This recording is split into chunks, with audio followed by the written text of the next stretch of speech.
और इस वक्त एक और बड़ी खबर आ रही है। कनाडा के खिलाफ भारत का एक बहुत बड़ा फैसला हुआ है। कनाडा के 6 राजनयिकों को भारत ने निष्कासित कर दिया है। जी हां, भारत ने जवाबी कार्रवाई में कनाडा के जो 6 राजनयिक हैं उनको निष्कासित किया है। कनाडा के उपायुक्त पैट्रिक हेबर्ट निष्कासित किए गए। सभी को 19 अक्टूबर रात 12 बजे तक भारत छोड़ने के आदेश दिए गए हैं। अब तक ये बड़ी फैसला है। पहले भारत सरकार ने अपने तमाम बड़े अधिकारियों को वापस बुलाया और अब जो कनाडा के बड़े अधिकारी दिल्ली में भारत में पोस्टेड थे उनको देश छोड़ने को कहा है और कहा है कि 19 अक्टूबर रात 12 बजे तक वो भारत छोड़कर वापस लौट जाएं।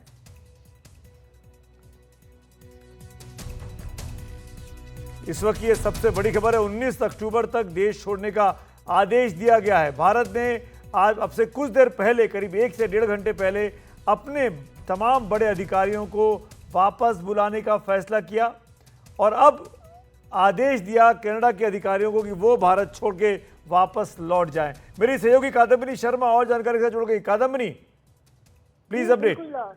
अभी जो खबर आई है, अभी जो बयान आया है विदेश मंत्रालय की तरफ से, उसमें ये कहा गया है कि भारत ने 6 कनेडियन राजनयिक जो हैं उनको कहा है कि वो शनिवार 19 नवंबर के 12 बजे तक वो भारत छोड़ दे। इनमें स्टीवर्ट रॉस व्हीलर भी हैं जो आज आए थे, एक्टिंग हाई कमिश्नर, जिनको सम्मन किया गया था। आज विदेश मंत्रालय में वो पहुंचे थे। उसके बाद पैट्रिक हर्बर्ट है, डिप्टी हाई कमिश्नर हैं। मारी कैथरीन जोली हैं, फर्स्ट सेक्रेटरी हैं। इयन रॉस डेविड ट्राइस हैं, फर्स्ट सेक्रेटरी हैं।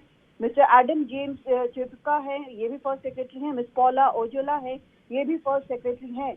तो ये इनमें सीनियर भी राजनयिक हैं और जैसा आपने देखा कि एक्टिंग हाई कमिश्नर और डिप्टी हाई कमिश्नर हैं, बाकी भी इसमें मौजूद हैं। तो ये एक बेहद मुश्किल वक्त इंडिया और कनाडा के संबंधों में। अभी हमने देखा किस तरह से अपने जो उच्चायुक्त है वहां पर भारत में, संजय कुमार वर्मा, उनको वापस बुलाया गया है क्योंकि वहां सुरक्षा को खतरा है और भारत ने आरोप जो कनाडा ने लगाए हैं उसको साफ तौर पर खारिज किए, सुरक्षा को लेकर चिंता जताई है।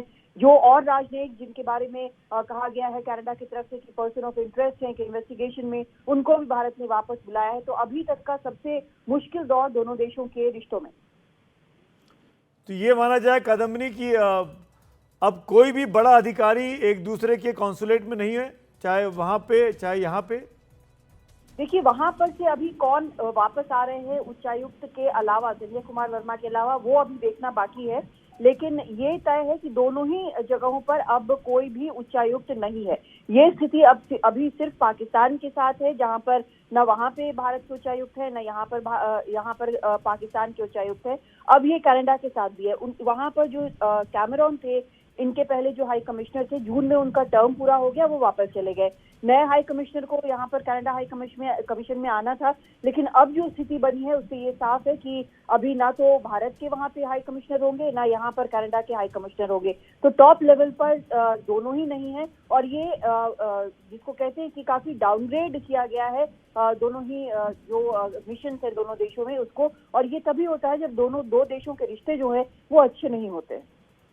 एक चीज और जानना चाहेंगे कादम्बिनी आपसे, भारत कनाडा की अर्थव्यवस्था के लिए एक बहुत महत्वपूर्ण देश है, चाहे वो आप एजुकेशन के पॉइंट ऑफ व्यू से देख लें, आप चाहे टूरिज्म के पॉइंट ऑफ व्यू से देख लें।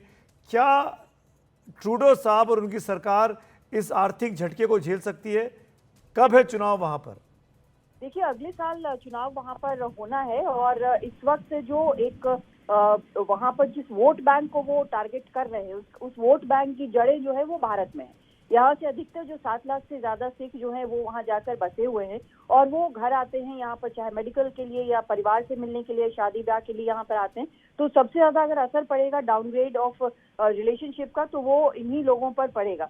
लेकिन जो हालात बन गए हैं लगातार, जिस तरह से ट्रूडो की सरकार जो है वो राजनयिकों पर आरोप लगा रही है जिस प्रकार से, वो निश्चित तौर पर वो स्वीकार्य नहीं है और इसीलिए भारत को सख्त कदम उठाना पड़ा है। जहां से टूरिज्म का सवाल है, एक तो ये मेडिकल की बात मैंने बताई, यहाँ आते हैं लोग, उनकी बात बताई। एक पेंशन फंड भी होता है जिसका इन्वेस्टमेंट काफी है यहाँ पर भारत में। कंपनियों को भी और गहराई से देखा जा सकता है यहाँ पर, जिनके यहाँ पर इन्वेस्टमेंट है उनको भी ज्यादा जांच की जा सकती है। तो कई ऐसे पहलू हैं जो हो सकते हैं।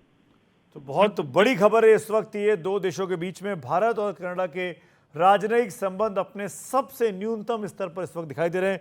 शुक्रिया कादम्बिनी इस बातचीत के लिए, इस अपडेट के लिए। इस खबर पर लगातार हमारी नजर बनी हुई है, लेकिन फिलहाल खबरों की खबर में मेरे साथ आज इतना ही। शुभ रात्रि।